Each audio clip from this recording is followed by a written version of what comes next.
मेरा नाम है हरिया, मैं काम करता हूँ बहुत बढ़िया, खाता हूँ खाना और रोज गाता हूँ गाना। अरे यार, आज तो बहुत देर हो गई। इस खतरनाक जंगल को देखकर तो मेरे हाथ पैर ठंडे हो गए हैं। अगर मैं वक्त पर गांव नहीं पहुंचा तो मालिक बहुत नाराज हो जाएंगे। तभी हरिया को एक आवाज सुनाई देती है।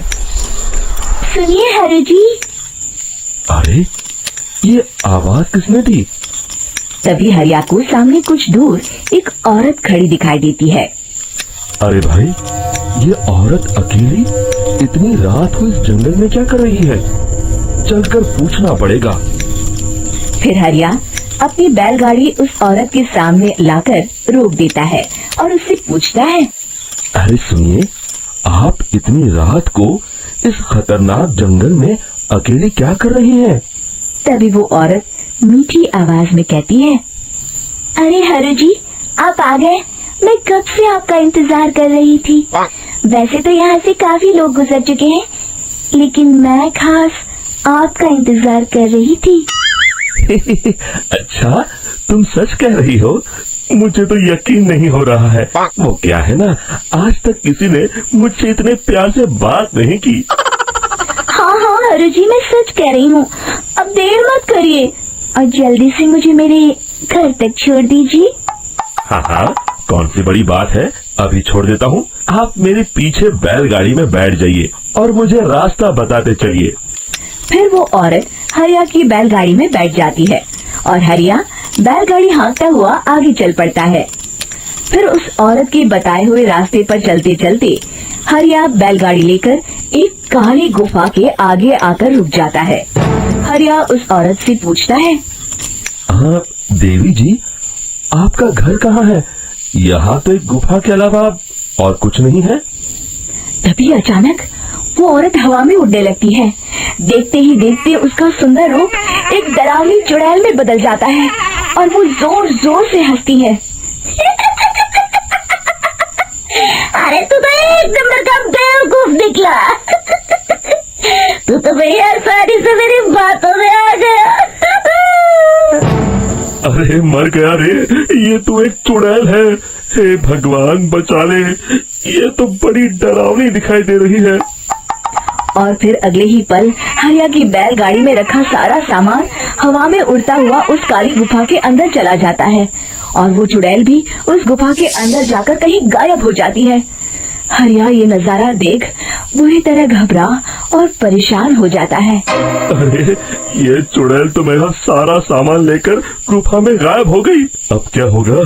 अगर मैं गांव खाली हाथ गया तो मालिक मेरी अच्छी खबर लेंगे। मेरी इस बात का कोई यकीन भी नहीं करेगा। फिर आखिर वही हुआ। हरिया के मालिक चंपक सेठ को हरिया की किसी भी बात पर रत्ती भर भी यकीन नहीं हुआ।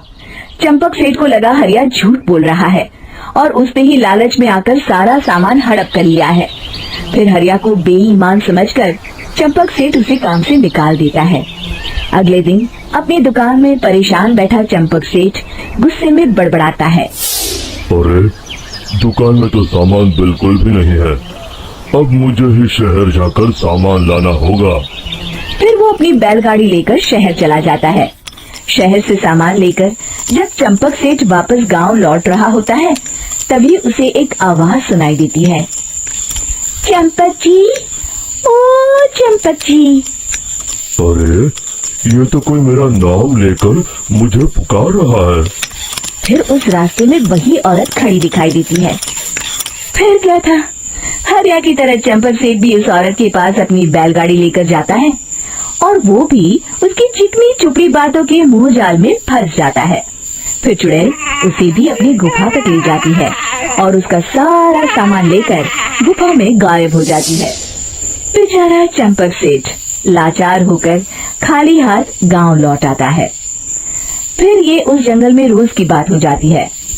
जो कोई भी शहर से कुछ लेकर गांव की तरफ लौटता, वो चुड़ैल उसे बेवकूफ बनाकर उसका सारा सामान लेकर गुफा में गायब हो जाती। एक दिन हरिया एक लकड़हारे को उसी जंगल की तरफ जाते हुए देखता है। फिर हरिया उसे रोकते हुए कहता है। अरे भाई, क्यों अपनी मौत को दावत दे रहे हो? मेरी बात मानो, आगे जंगल में मत जाओ, वहाँ एक बड़ी भयानक चुड़ैल रहती है। लकड़हारा हरिया की बातों को नजरअंदाज करते हुए कहता है, अरे भाई, मुझे पहले ही बहुत देर हो चुकी है, मुझे जाने दो भाई। शाम तक लकड़ियाँ काट कर शहर के बाजार में बेचना है। तुम अपनी ये कहानी किसी फुर्सत में बैठे इंसान को सुनाओ, मैं तो चला। इतना कहकर लकड़हारा वहाँ से आगे जंगल की तरफ चला जाता है। फिर अगले दिन गांव के मुखिया के घर के बाहर बहुत सारे लोग जमा हो जाते हैं। तभी हाथ में कुल्हाड़ी लिए खड़ा लकड़हारा कहता है, अरे मुखिया जी, अब आप ही हमें बचाइए उस जंगल वाली चुड़ैल से। हमारा सारा काम तो शहर से ही होता है। अरे मुखिया जी, उस चुड़ैल की वजह से तो मैं पूरी तरह बर्बाद हो गया हूँ। हम सबको मिलकर उस चुड़ैल का कोई इलाज करना पड़ेगा। तभी भीड़ में खड़ा बीरा कहता है, आप लोग चिंता मत करिए, कल से वो चुड़ैल किसी को नहीं लूट पाएगी। मेरे पास एक बहुत अच्छी तरकीब है। तभी चंपक सेठ उसका मजाक उड़ाते हुए कहता है, अरे तेरा नाम वीरा है तो क्या हुआ? तूने अभी उस चुड़ैल को देखा नहीं है? जाकर अपना काम कर, बड़ा आया। तब मुखिया जी कहते हैं, नहीं चंपक सेठ, मुझे लगता है हमें इस लड़के को एक मौका देना चाहिए।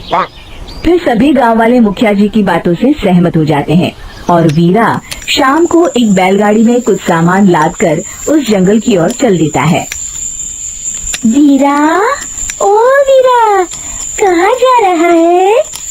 तभी वीरा मुड़ के देखता है, वही चुड़ैल एक औरत के रूप में खड़ी है। अरे बहन जी, मैं आपको ही ढूंढ रहा था। देखिए, मैं आपके लिए क्या लाया हूँ। अरे वाह, तो खुद मेरे लिए इतना सामान लाया है। तू ही अकेला गाँव में समझदार है। जरा देखो, मैं भी खोल के बड़े भूख लगी है। जैसे ही चुड़ैल उस सामान पर से कपड़ा हटाती है, एक भगवान शिव की तेज रोशनी उसके अंदर मूर्ति से निकलती है और चुड़ैल अपने असली रूप में आकर जलने लगती है। अरे मैं जल रही हूँ, बचाओ! बचाओ! ओम नमः शिवाय! मर गई मैं! देखते ही देखते वो चुड़ैल राख के साथ उड़ जाती है और सभी गांव वाले भी वहां जाते हैं। शिक्षा बुराई पे सदा अच्छाई की ही जीत होती है।